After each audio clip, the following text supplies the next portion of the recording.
Warahmatullahi wabarakatuh. Salam sejahtera untuk semuanya.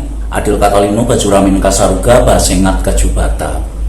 Oke, bertemu lagi dengan saya Galuh Bayu Ardi untuk mata kuliah Geografi Pertanian yang kali ini merupakan video yang ke-11 dan mungkin akan saya lanjutkan nanti sampai video 16 ataupun 15. Oke, kali ini setelah kemarin kita mulai membahas mengenai bagaimana kaitannya dengan produk-produk pertanian dan juga bagaimana pemasarannya. Mungkin sedikit sekarang kita sudah mulai pada bagaimana perilaku ekonomi para petani di sini, dan di sini saya akan menjelaskan terdapat dua tipe petani, walaupun tidak secara absolut hal itu udah masih seperti itu, tapi paling tidak ada dua tipe, yaitu petani dengan memiliki karakteristik masing-masing. Dan di sini ada dua jenis petani. Dengan pertama di sini adalah petani biasa, petani tradisional yang ketika itu cukup lama, kita bisa katakan ada jenis petani subsisten. Jadi petani yang melakukan usaha pertaniannya itu hanya untuk kepentingan atau untuk kebutuhan keluarganya saja atau kebutuhan sendiri.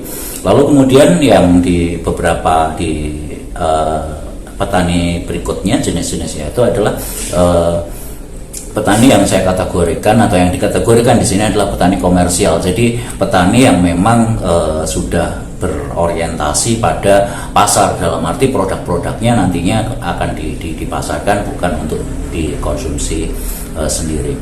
Oke, kita akan mulai pada, kita lihat slide pertama, dan ini adalah salah satu tipe-tipe atau ciri karakteristik petani,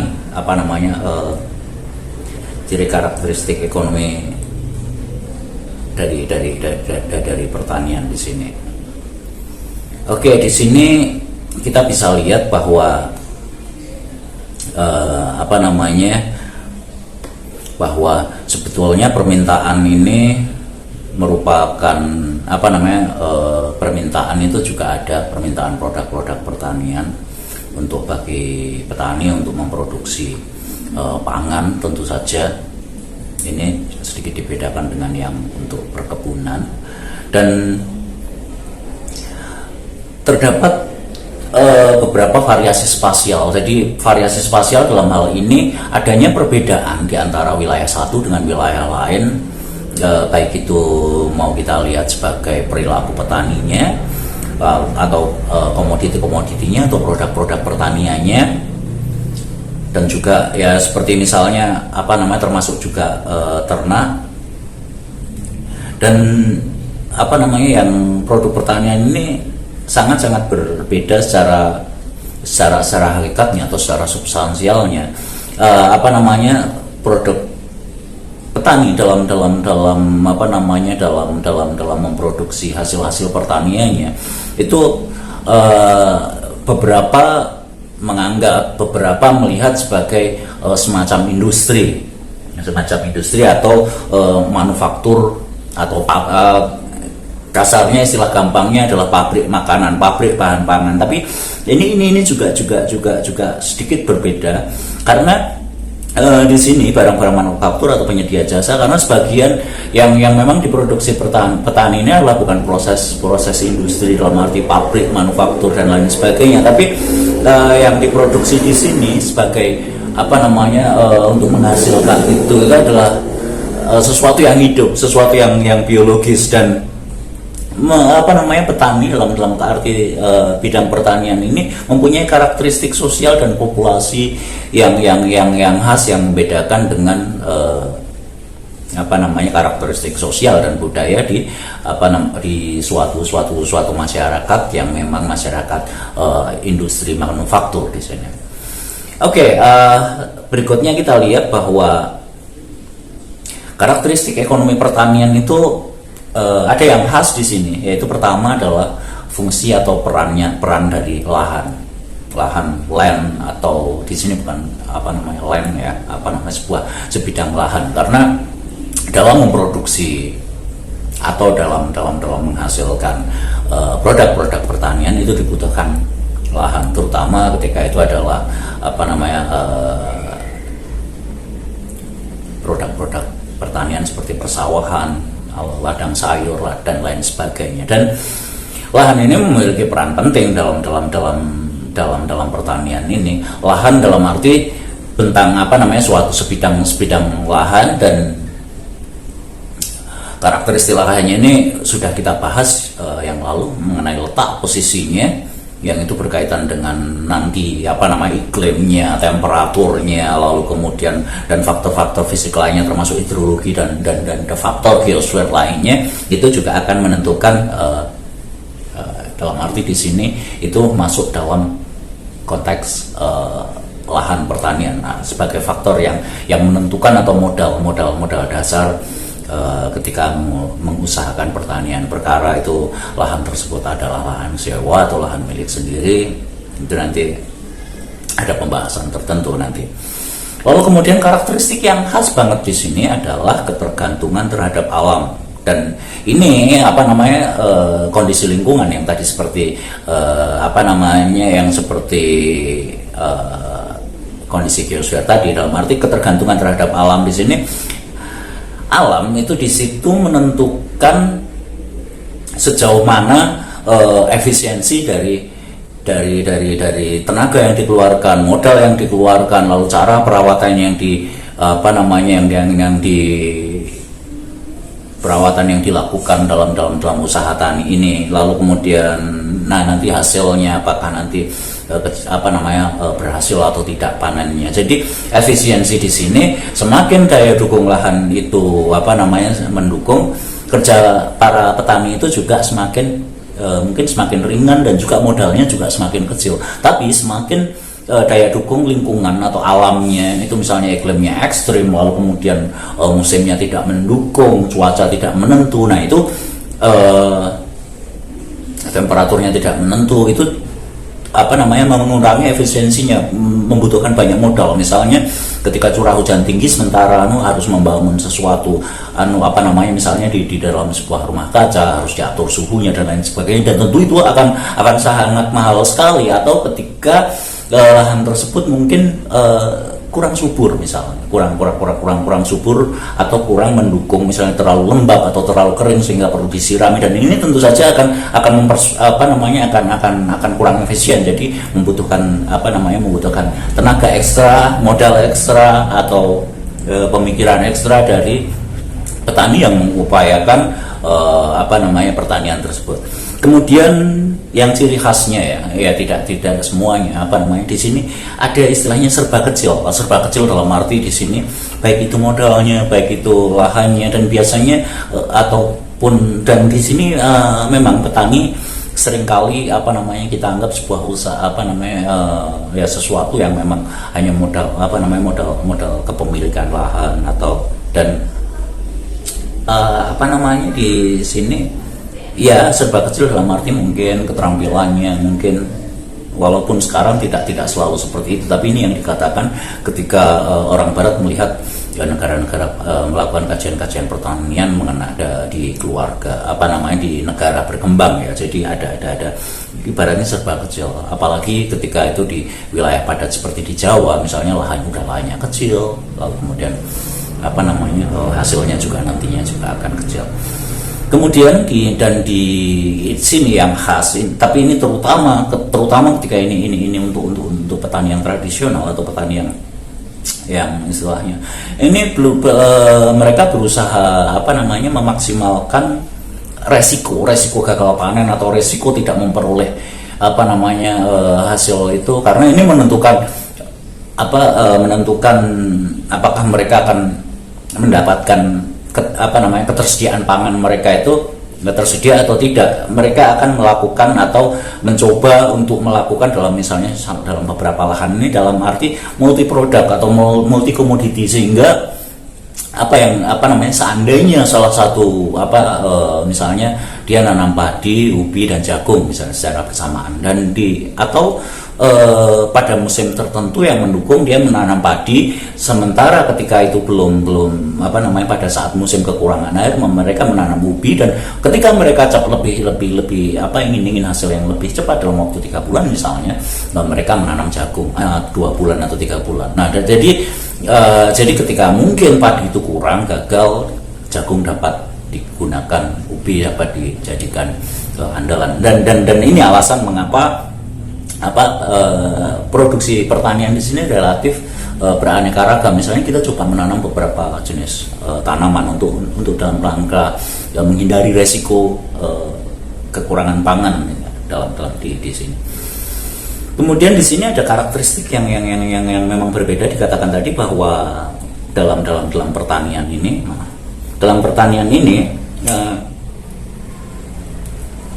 mereka memiliki lingkungan hidup atau interaksi sosial yang khas, yang itu tentu saja jelas berbeda dengan jenis-jenis interaksi ketika itu ada di kota dalam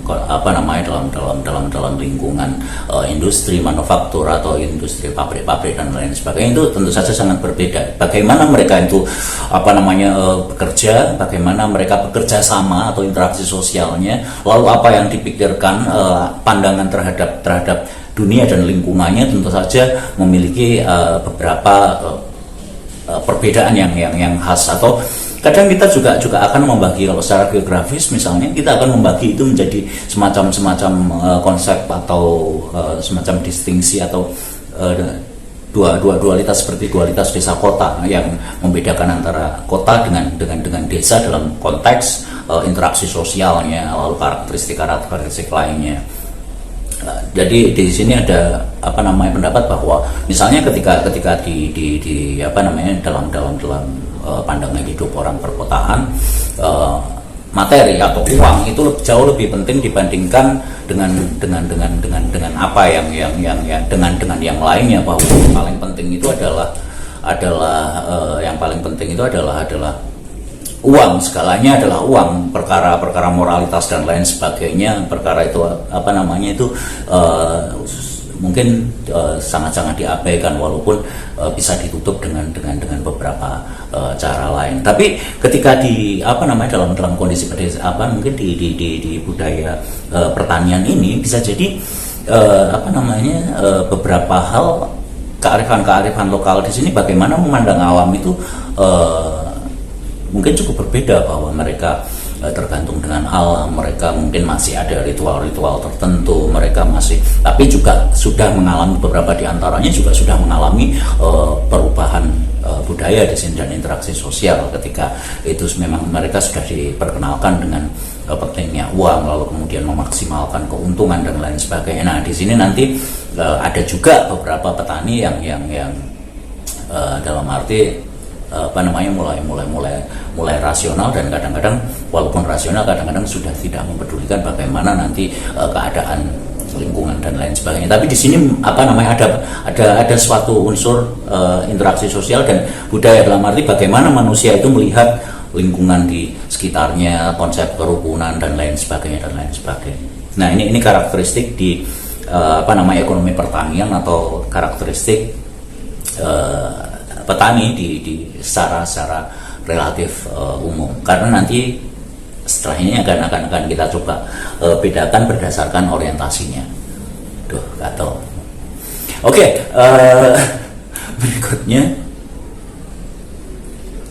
Nah, di sini berikutnya saya memperlihatkan, nanti akan kita bahas lagi untuk petani yang subsisten ya. Tapi di sini lalu ini ada 2 contoh, komersial dan subsisten. Tadi secara umum, ini untuk yang komersial dulu, yang petani-petani. Dan ini petani komersial ini punya beberapa ciri di sini. Pertama adalah karena mereka komersial, tentu saja mereka memandang menentukan apa yang akan dia tanam itu tergantung nanti yang diminta pasar. Kalau misalnya mereka tidak akan menanam sesuatu yang mungkin tidak akan laku di pasaran, karena ini bukan digunakan untuk memenuhi kebutuhannya sendiri, tapi dia memang sebagai produsen bahan pangan dia merupakan sebuah produsen dari komoditi. Jadi mereka sangat tergantung pada hukum penawaran dan permintaan dari pasar. Hukum ekonomi itu berlaku bagi dia. Lalu kemudian yang kedua, karena untuk tergantung pada penawaran pasar, maka dia juga akan melakukan pertanian itu secara intensif dalam arti ya misalnya dari lahan yang seberapa, bagaimana caranya dia akan dapat menghasilkan hasil panen, tidak peduli apa caranya, menghasilkan hasil panen yang cukup besar di sini. Jadi keuntungannya akan besar sesuai permintaan pasar. Kalau memang sekarang yang harga tinggi misalnya jagung misalnya, sementara beras agak turun misalnya, dia akan menghasilkan jagung sebanyak-banyaknya sebagaimana permintaan pasar. Lalu kemudian di sini proporsi produknya, misalnya harga tertinggi beras, harga keduanya jagung, harga ketiganya misalnya kacang-kacangan misalnya. Nah, nanti dia akan proporsinya, dia misalnya memiliki lahan, mereka akan coba untuk misalnya yang paling banyak adalah produk padinya. Nanti lahan kedua yang jumlahnya yang lebih kecil, dia akan tanami jagung misalnya yang harganya nomor 2 dan seperti itu. Atau misalnya ya ada komposisi yang dia atur, misalnya walaupun harganya kecil tapi permintaan pasarnya kacang mungkin yang harganya mungkin yang paling rendah. Ini misalnya ya tadi. Nah, dia akan memperbanyak tanaman kacang karena permintaannya besar. Nah, ini komposisi ini tergantung strategi pemasaran dari petani komersial tersebut. Karena komersial pasti pertimbangan untung rugi, modal, dan nanti hasil panennya seberapa, keuntungannya seperti apa, ini menjadi pertimbangan utama di sini untuk petani. Kemudian ya mereka juga, nah ini tadi yang saya katakan tadi, kombinasi inputnya. Jadi mana modal yang kecil, mana yang modal kecil, modal tertentu yang relatif kecil, tapi bagaimana supaya keuntungan tertentu yang jauh lebih besar itu nanti akan dia peroleh. Beberapa di antaranya juga melakukan spesifikasi di sini. Spesifikasi dalam arti di sini adalah ada beberapa, kalau memang itu menguntungkan, atau ya petani misalnya dia adalah ya ahli untuk tanaman padi, atau dia memang ahli untuk komoditi misalnya seperti kentang misalnya, tanaman kentang yang mungkin tidak banyak tanam, mungkin dia akan secara spesifik menanam kentang karena dia tahu dia sudah punya pasar dia di mana dan dia bisa menjual sebanyak-banyaknya, dan dia coba akan menyediakan barang sebanyak-banyaknya yang bisa diserap oleh pasar. Atau mungkin karena permintaan di lingkungan sekitarnya secara region di sekitarnya, atau banyak pengepul misalnya, atau banyak permintaan dari orang yang misalnya akan mengekspor atau akan mengirim ke kota dari desa tersebut, itu ada beraneka ragam. Nah, di sini mereka juga akan akan tetap mencoba mendapatkan keuntungan dengan cara dia menanam beberapa jenis komoditi atau beberapa jenis produk lainnya. Ya tadi, kalau memang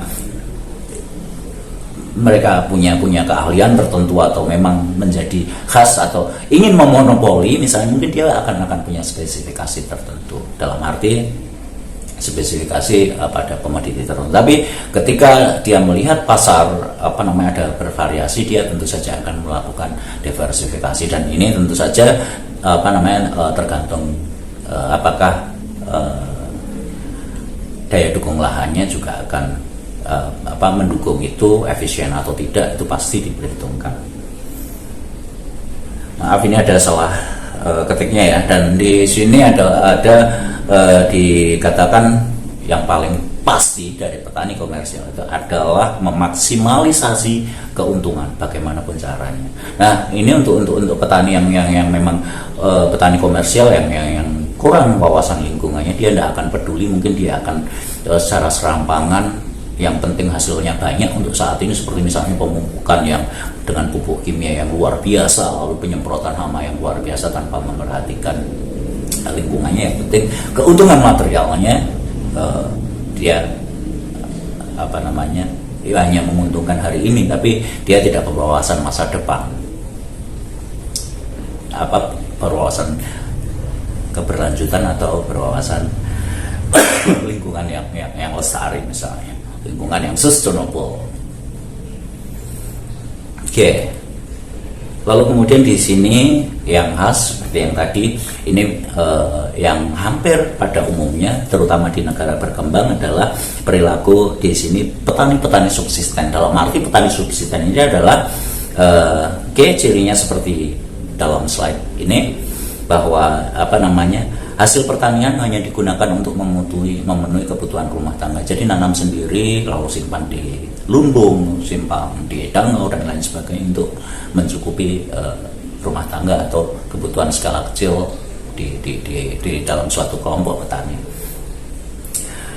Nah, karena hanya untuk kebutuhan keluarga tadi, hanya untuk kebutuhan yang kecil, mereka menanam apapun itu tidak tergantung apakah di luar harga, misalnya padi atau beras misalnya, di luar permintaan mereka tidak terpengaruh. Permintaan pasar juga tidak menentukan apa yang ingin mereka tanam, dan juga perkembangan harga dan lain sebagainya tidak memudahkan. Karena untuk sendiri, untuk ini aja, yang penting mereka tercukupi ketahanan pangannya, mereka dapat cukup bahan pangannya sampai panen berikutnya. Oke, ciri khasnya lebih banyak di negara berkembang, karena di negara maju memang udah cenderung cenderung itu tadi menjadi petani yang jenisnya komersial. Di sini kemudian yang tadi dikatakan serba kecil tadi, seperti modal dan hasilnya kecil, tenaga dan teknologinya juga relatif tradisional, walaupun hari ini sudah banyak perkembangan dan ini tidak kita mungkin atau Anda mungkin sudah jarang melihat yang petani dengan modal kecil, tenaga dan teknologinya tradisional, karena pasti sudah ada keterlibatan pupuk, obat hama, marketing pupuk dan racun serangga atau insektisida, pestisida, fungisida itu sudah masuk sampai ke pedalaman. Jadi teknologi tradisional itu mungkin masih ada, tapi sudah tercampur dengan teknologi atau pupuk kimia dan lain sebagainya. Kemudian tanamannya sangat cenderung bervariasi. Itu tadi alasannya untuk menghindari gagal panen di salah satu komoditi, atau dalam arti ketahanan pangan. Kalau misalnya padi tidak ada, masih ada ubi, masih ada jagung, masih ada dan lain sebagainya. Dan di sini mereka lebih mengutamakan keamanan, ketahanan pangan dibandingkan keuntungan material atau keuntungan dari hasil panen. Yang penting cukup, yang penting cukup sampai panen depan, dan itu prinsip dari petani-petani subsisten ini. Oke, saya cukupkan sekian. Maaf, sebelumnya akan saya simpulkan. Di sini terdapat perbedaan. Jadi ada petani yang sudah berorientasi pada komersial, permintaan baik itu pasar lokal bahkan sampai pasar global. Ada juga yang masih setengah subsisten. Jadi kalau hari ini mungkin tidak bisa, artinya tidak bisa ya kita katakan bahwa ini subsisten bener, ini komersial bener. Tapi kondisi petani-petani yang subsisten hari ini sekarang sudah setengah berorientasi juga pada pasar. Ini ditunjukkan bahwa banyak petani-petani yang menanam bibit unggul yang memaksimalkan tanaman-tanamannya atau tanaman-tanaman padinya itu sebagai cepat panen, dan mereka lebih banyak menjual, walaupun nampaknya subsisten, mereka masih untuk kebutuhan sendiri, tapi lebih banyak produk hasilnya itu lebih banyak yang dijual dibandingkan yang disimpan. Nah, sekarang di sini mungkin pengertian antara petani subsisten dengan petani komersial, perbedaannya hanyalah pada komposisi hasil komoditinya itu, apakah yang satunya lebih banyak dijual atau lebih banyak disimpan. Oke, tentang perilaku petani, atau nanti kita akan bahas lebih lanjut pada kajian sosial budaya petani dan prinsip-prinsip ekonomi. Karena ketika nanti kita berbicara budaya petani, kita akan melibatkan pengetahuan petani tentang musim, baik itu tradisional atau modern, pengetahuannya tentang teknologi tradisionalnya, lalu pengetahuan mengenai cara pengairan, pemilihan tanah, kepercayaannya juga, dan juga bagaimana mereka berorganisasi atau mengorganisir untuk tenaga dengan menggunakan basis kekerabatan atau seperti apa. Oke, saya rasa saya cukupkan sekian dulu untuk mata kuliah Geografi Pertanian kali ini, dan nanti masih akan kita lanjutkan dengan beberapa video yang lainnya untuk mata kuliah ini. Oke, saya ucapkan Assalamualaikum warahmatullahi wabarakatuh. Salam sejahtera. Adil Katalino Bajuramin Kasaruga, Basengat Kajubata. Oke, saya Galuh Bayo Ardi mengucapkan salam dan terima kasih. Sampai jumpa.